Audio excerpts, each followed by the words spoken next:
People write in every week, and I usually just write them back, but I wanted to share this with you in case you've ever wondered about the same thing.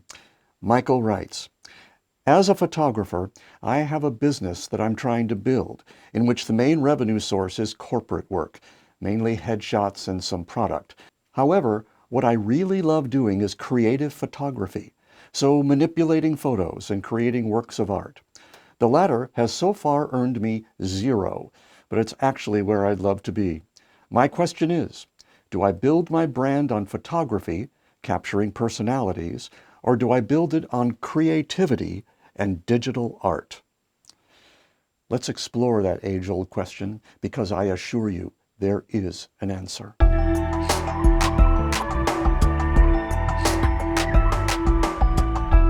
Before we get back to Michael's question, let's meet two fascinating young women.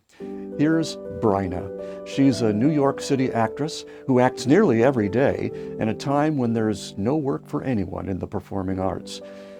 This is Naomi.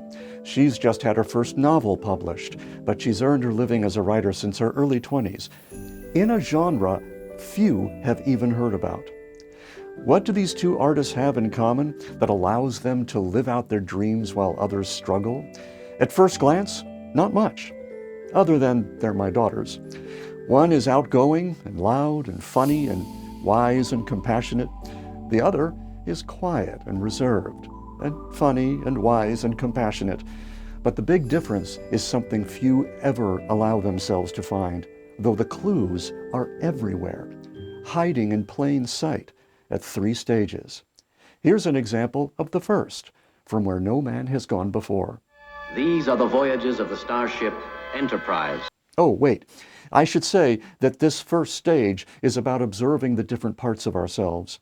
Though Mr. Shatner leaves a few teeth marks in the scenery, he shows us what happens when we see ourselves as all one thing, I want to live, or all one other thing. Can half a man live?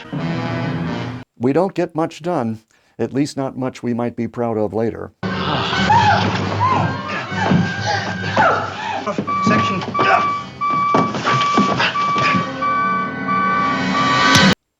Mr. Spock observes. What is it that makes one man an exceptional leader? We see here indications that it is his negative side which makes him strong.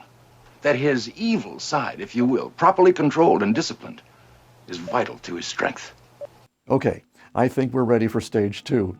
Remember, this question of right livelihood has been on our collective minds for hundreds of years. So obviously, the answer is not going to come from the same thinking that gave us the question.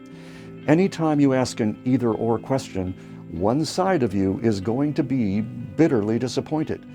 The real opportunity is to see the question itself as a signal that it's time to bring the two sides of you together. The term for this is wholeness. Wholeness is key because it doesn't feel like it's missing anything. Without it, we get the famous occupational hazard of the artist. They can't leave the drama on the stage, off the canvas, or out of the studio. Well, it is very exciting. But eventually it leads to ruin, and the starving artist sells out to a job because all along that was the only other choice they allowed themselves. The true solution is to bring both parts of yourselves together. Both are equally you, Beauty and the Beast, the actor and the accountant.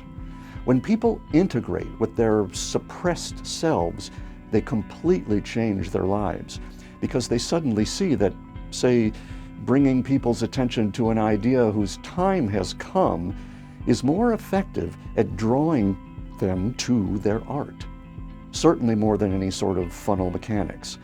And that's stage 3 in action, the focused use of energy that comes from a human being living out of their wholeness. One of our Inner Circle members, Carol Chapman, used to work for NASA. Today, she makes videos on her increasingly popular YouTube channel covering dream interpretation and the prehistory of humanity. We might be talking about a niche within a niche inside another niche. How did she decide to do that? I'm not sure she did. It's just an expression of her fully integrated self. This tends to make you less fearful because you see, there's nothing to fear.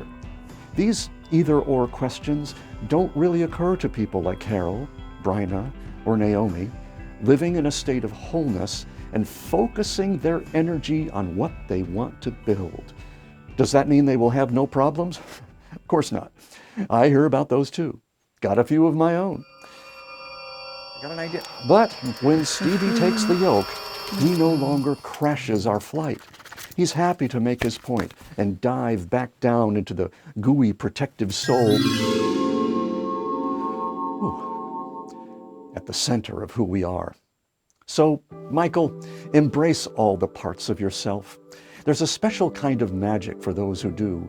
It makes you very followable. It could make you quite successful at this thing you love, and without a doubt, help you stand up as a visible authority.